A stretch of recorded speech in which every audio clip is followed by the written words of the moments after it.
La periodista María Scherer entrevistó a Ismael El Mayo Zambada para la revista Proceso. Lo entrevistó 2 semanas antes de que fuera capturado por el gobierno de los Estados Unidos. La entrevista se publicó hace unas horas y hoy está en el estudio de Latinus María Scherer. María, qué gusto tenerte. Muchísimas gracias por aceptar estar con nosotros. Buenas noches. Carlos, buenas noches. Al contrario, gracias por invitarme. ¿Cómo te sentiste de ir? ¿Tuviste miedo de estar frente al Mayo Zambada? No, Carlos, miedo no, porque había un par de antecedentes previos a este encuentro que yo tuve con Ismael Zambada, que fueron el primero, ¿no?, ampliamente difundido, la entrevista con Julio Scherer García, mi padre, y después una entrevista que no se difundió tanto con Diego Enrique Osorno. Y bueno, yo sabía que estos 2 periodistas importantes lo habían entrevistado y en la medida en que ellos regresaron enteros, ¿no?, bien, no tenía temor, ¿no?, de que algo pudiera pasarme. Y me sentía pues nerviosa, Carlos, pero no nerviosa porque pensara que mi seguridad estaba en riesgo, sino con ese nervio que te da saber que tienes una gran oportunidad periodística y pues querer hacer lo mejor que uno puede, ¿no? Esa clase de nervio. Físicamente es difícil llegar a él y te hago las preguntas y tú contestas lo que puedas para mantener la secrecía de tus fuentes, etcétera, etcétera. Siéntete con esa confianza entre colegas, pero es difícil llegar al Mayo Zambada. Está muy perdido por ahí. Está perdido y creo que a mí me costó un trabajo adicional, quizá de lo que le hubiera costado a otro periodista, como lo digo en el texto, porque yo soy muy citadina, soy muy de ciudad, me cuesta trabajo, ¿no?, distinguir un monte de un cerro, entonces no sé si me hicieron dar vueltas, ¿no?, si recorrimos de ida y vuelta un mismo trecho. No tengo ni idea, Carlos, a diferencia de lo que contó mi papá, por ejemplo, que le vendaron los ojos. No fue nuestro caso, el de Jorge Carrasco, director de Proceso, y el mío, pero yo no podía distinguir en dónde estaba. Entonces, en lo que a mí me quedó la impresión cuando leí tu texto que si las autoridades hubieran querido lo hubieran podido agarrar, o sea, que no estaba tan... Pues yo creo que siempre, incluso antes de estar ahí, tenía esa certeza, ¿no?, de que las autoridades saben mucho más de lo que dicen saber. No solo en el caso de Ismael Zambada, en el caso de otros capos. ¿Te quedó la impresión de que no estaba tan perdido, de tal suerte que si las autoridades hubieran querido lo hubieran podido agarrar? Yo creo que independientemente de lo perdido, ¿qué tan perdido puede estar un personaje en los rincones de nuestro país, ¿no? No es Afganistán, no es un país lleno de cuevas remotas en donde alguien puede esconderse a tal grado. ¿Cómo vive el Mayo? ¿Rodeado de seguridad? ¿No sale? ¿Cómo vive el Mayo Zambada? ¿Cómo vivía? Ahorita ya está. Ahorita ya sabemos cómo vive. No, seguramente tiene seguridad, Carlos, pero no es ostensible, ¿no? Yo no pude ver en las horas que estuve con él, que fueron muchas, a una sola persona armada. No digo que no lo exista, ¿no? No digo que hiciste algunos trayectos con él, por lo que relatas, ¿no? Nunca con él en un vehículo diferente, atrás de él. ¿Y ahí no había seguridad cuando iban de un punto a otro y demás? Pues yo lo que veía era algún coche más adelante y alguna camioneta más atrás, que seguramente formaban parte de una especie de pequeño convoy, pero no era... He visto cosas, ¿no? O sea, si tú has estado cerca de un presidente, pues ves, hay cosas mucho más impresionantes de seguridad, ¿no? ¿No viste una sola arma de alguien ahí? No vi una sola arma, pero en otras crónicas similares, ¿no? Por ejemplo, la de Sean Penn, mala, por cierto, mala crónica, pero aquella... El Chapo. Pasan muchas horas sin que vea a una persona armada, ¿no? Hasta que lo acompañan, me parece, a su cuarto. Yo creo que seguramente existen esos dispositivos, pero son demasiado discretos, te diría. ¿Y cómo es el entorno? ¿Cómo es el entorno del Mayo Zambada? ¿Cómo era? Insisto. Pues te diría, no es un hombre ostentoso, ¿no?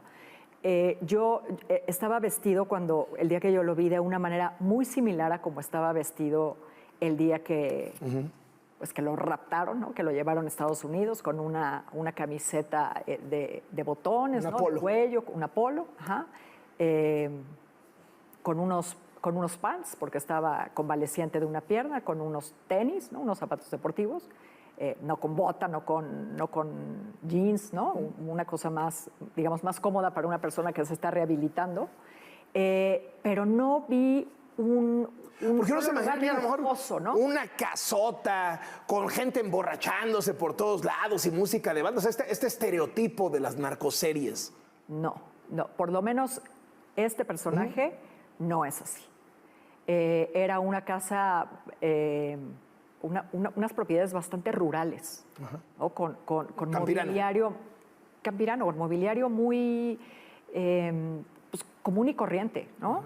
Tampoco digo que no tengan fortunas, ¿no? En reses, en hectáreas, en propiedades, en terrenos, ¿no? Pero En efectivo, o en bancos del extranjero, de paraísos fiscales. Pero ahí, exactamente, así. pero ahí eso no se ve. Y había quien le ayudara, familia, trabajadoras domésticas. Había mucho movimiento de personas, pero él no se detuvo a presentarnos, ¿no? Uno por uno a estos personajes. ¿Estuvieron cuánto tiempo con él? Unas 8 horas, 10 horas. Comieron. Desayunamos y comimos. Sí, Y, no, fue largo. ¿Comida así como muy austera, eso o rico? Comida austera, pero muy bien hecha, ¿no? Tú, ¿no? Que sabes de estas cosas, la comida sencilla, Sí, pero muy bien hecha, es comida espectacular. Oye, María, el hijo, Vicentillo, ¿qué papel juega en el entorno familiar? Considerando que está en Estados Unidos, estuvo encarcelado, ahora forma parte del programa de Testigos Protegidos. Una de las cosas que pude percibir claramente sobre este personaje es que es un hombre familiar. Le gusta estar rodeado de su familia, tiene muchas mujeres, tiene muchos hijos, los procura, ¿no? Tiene nietos también y procura a todas sus familias o a esta gran familia que ha formado. Y se dice, ¿no? Mucho antes de que yo lo viera, es público, que su hijo favorito, ¿no? O que su hijo predilecto era precisamente Vicentillo. Y hay una presencia importante de ese hijo en algunos de los sitios en donde yo estuve, ¿no? Como relataba en el texto, en una propiedad vi muchas pinturas enmarcadas, buenas pinturas, de paisajes, de animales, una paloma de la paz, casas, cielos, todos enmarcados en la misma pared. Y resulta que son pinturas que el Vicentillo hizo en la cárcel durante su encierro. Pero le viste buen trazo, por lo que dices. No, muy bueno. De hecho, en el texto publicado ahora en la web de Proceso aparece un cuadro que me impresionó mucho, que le regalaron al Mayo, que es esta fotografía donde está él con mi padre, después del encuentro que ellos tuvieron. Hace 15 años, ¿no? Hace 15 años, pero es una mala pintura, ¿no? Se puede ver que es una mala pintura. En esa misma propiedad, en otro lugar... ¿Esa no es del Vicentillo? No, esa es de un amigo de Ismael Zambada que le regaló tiempo después de esa entrevista. Pero en ese mismo lugar, en otra parte de la casa, hay una pintura francamente buena de ese momento, pero solamente está la silueta del Mayo, no está la de mi padre. Y pregunté de quién era esa y además no era una hoja tamaño carta, ¿no? Como las otras. Era una pintura de buen tamaño del Mayo solo, pintado por su hijo, el Vicentillo. Hace 15 años fue la entrevista de tu papá con el Mayo Zambada, que fue pues, un parteaguas. Generó toda suerte de reacciones y de comentarios. Hace 10 años justo acabamos de conmemorar que falleció tu padre. Tuvo un peso la figura de tu papá en esta entrevista, según tú misma lo relatas en el texto. Sí. No pude, era uno de mis propósitos, no pude esclarecer, ¿no? Cabalmente lo que yo quería, que era entender en qué consistió la relación de estos dos personajes, ¿no? Tu papá y el Mayo. Mi papá y el Mayo. Tengo la certeza de que mi papá le causó una impresión fortísima, ¿no? por este cuadro, por el simple hecho de que me haya buscado. Al Mayo le causó una impresión fuertísima. Ajá, al Mayo le causó una tremenda impresión mi padre. Se quedaron de ver después de esa entrevista. Pasaron los años y no volvió a suceder. Y mi padre murió 5 años después de esta entrevista, tenía 84 cuando fue a entrevistar el Mayo. Y yo creo que Zambada se quedó con algo que hubiera querido decirle o que hubiera querido continuar una conversación y que la manera que encontró de hacerlo fue a través de mí. ¿No? Porque yo pues tenía este impulso periodístico de preguntarle cosas, pero todo el tiempo él me preguntaba también cosas a mí sobre él. ¿Cómo se refería a tu papá? Don Julio, como todos, ¿no? Y algo que sí hablamos y que también si tú lees el texto, con eso cierro, es que... Dices incluso que hacía como un ademán cuando se refería a tu papá, ¿no? En el texto. Sí, algo, pero dices ya toqué el como, micrófono. Sí, exacto, como que se golpeaba el corazón, ¿no? Como en una expresión de cariño. De aprecio, de respeto, ¿no? Más que de cariño, yo diría de respeto.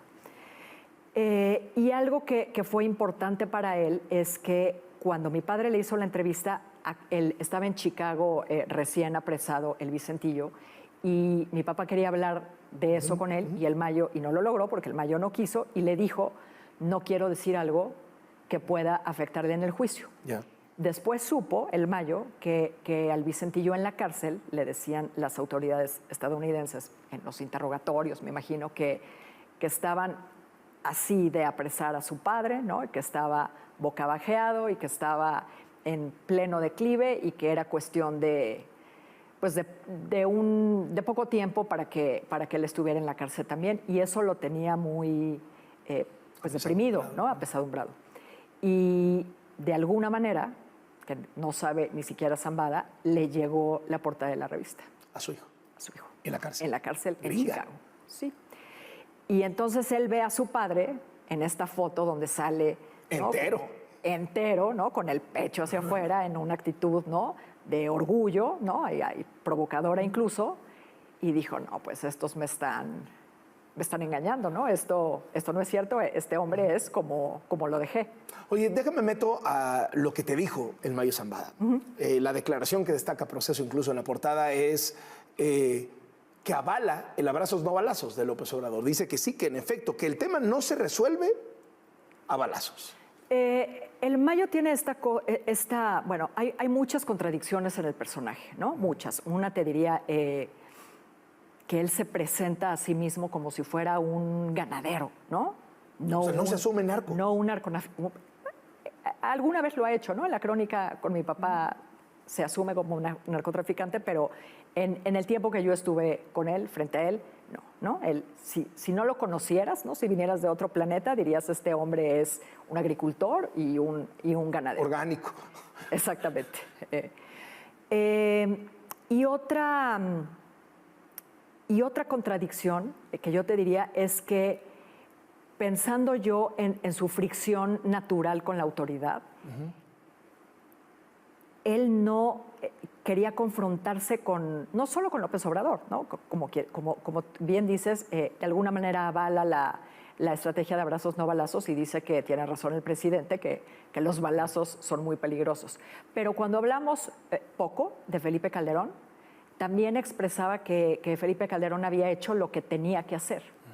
Entonces yo debo decirte, Carlos, que es un personaje en mi carrera periodística, no había hecho una entrevista tan complicada. ¿Por? Porque es un hombre muy críptico.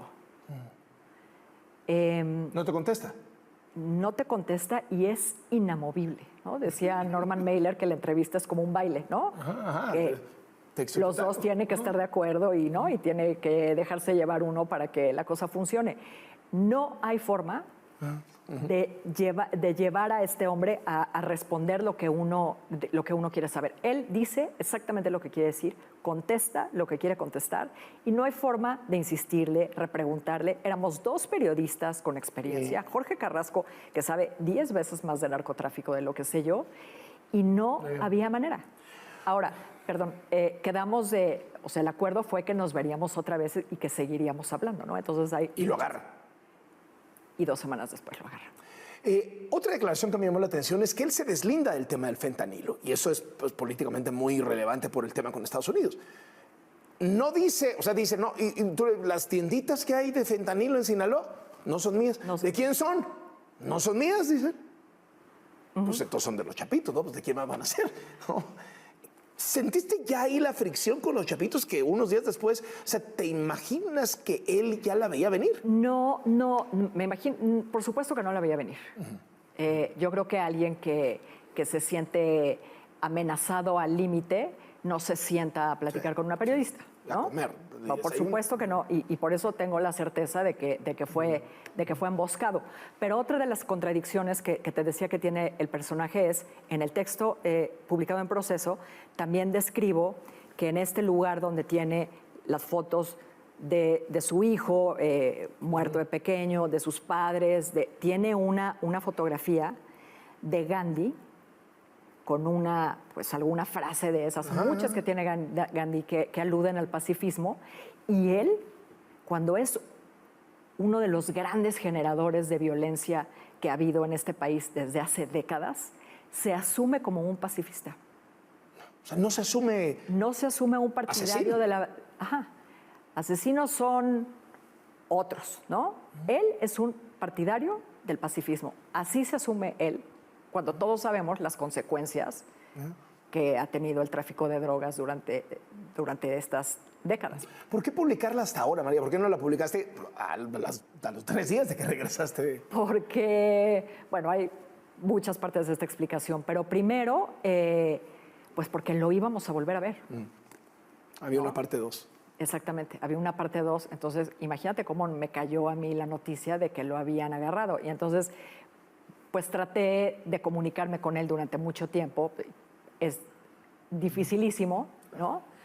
Y pues se fue retrasando, Carlos, y después de la audiencia de hoy consideramos que era la coyuntura precisa para sacarlo finalmente. Y cuéntame la anécdota de los tamales. ¿Cuánta gente hay alrededor del Mayo? Muchísima. ¿Y lo supiste por unos tamales? Y lo supe por unos tamales. Después de que comemos, pide que nos ofrezcan unos tamales. Y aparecen, ¿no?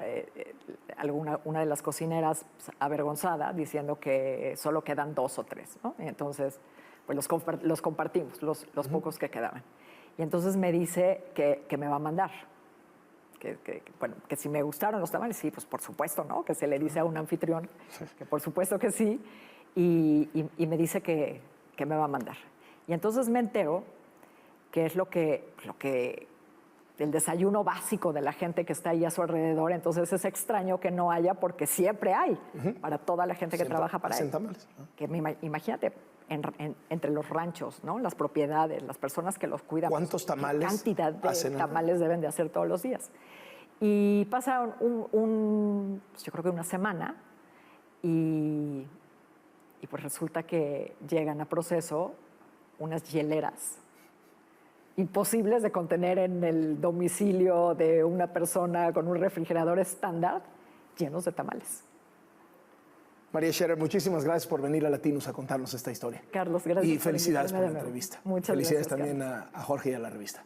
Gracias, Carlos. María Scherer, periodista.